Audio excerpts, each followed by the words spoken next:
Mr. Larson, Mr. Larson, would you yield? are you recognized? Excuse me. Oh, I'm sorry. That was, what were those again? Oh, yeah. Treasury 1, 2, and 3. Yeah. Listen, we don't want to lose any of these. yeah, just, you know, since this is theater, and that's all this is today, is theater. This is, as we started out the conversation, the oldest continuous committee in the United States Congress. And without a hearing, you're going to proceed with the great charade. Mr. Bartold, I'd like to call the head of the Department of Revenue Services from the state of Connecticut. Have you heard from him? I have not received a phone call. Has he been called as an expert witness? No, he hasn't been called as an expert witness. And the transfer that's going to take place, I'll take Lee Zeldin's comments about the transfer of wealth from one region of the country to the other on the backs of hardworking people of the middle class. You talk about taxing success?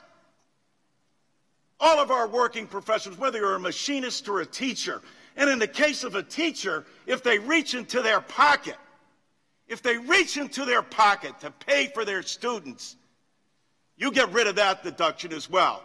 So you can give it to somebody who's already got an $11 million deduction on the estate tax. This is outrageous. You are all good and honorable people. It is hard to believe that we find ourselves in this situation. You just went through this with the Health Care Act. The American public just witnessed again what happens when you jam something down. And for the American public, understand what's going on here today is 24/16. That's the only thing you need to know for this discussion and debate today. Mr. Bartold, I apologize to you and your hardworking staff because you're merely a showpiece today for your camouflage for what's really going on here. It's been stated over and over again that they need a political win. You know who needs a win? The American people need a win. They need to see us acting in regular order, responsibly. Mr. Neal pointed out in his opening remarks, in the Tax Reform Act of '86, 30 hearings were conducted in this committee, 12 in the subcommittee, 450 expert testimonies. We have none. None. No one was allowed to come forward. As Mr. Doggett pointed out, no one from the administration will even sit in front of us. We're the oldest committee in Congress. Many would argue the most prestigious.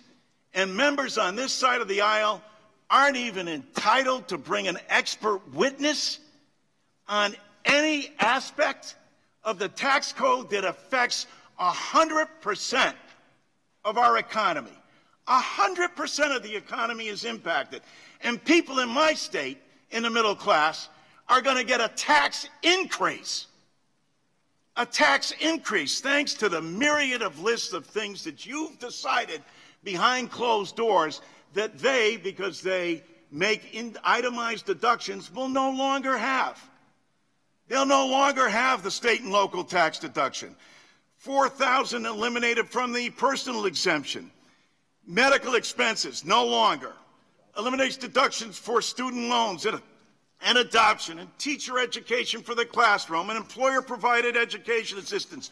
Why? Because they've made a decision behind closed doors, not with any experts or testimony, but they've made the decision that this is the way it's going to be.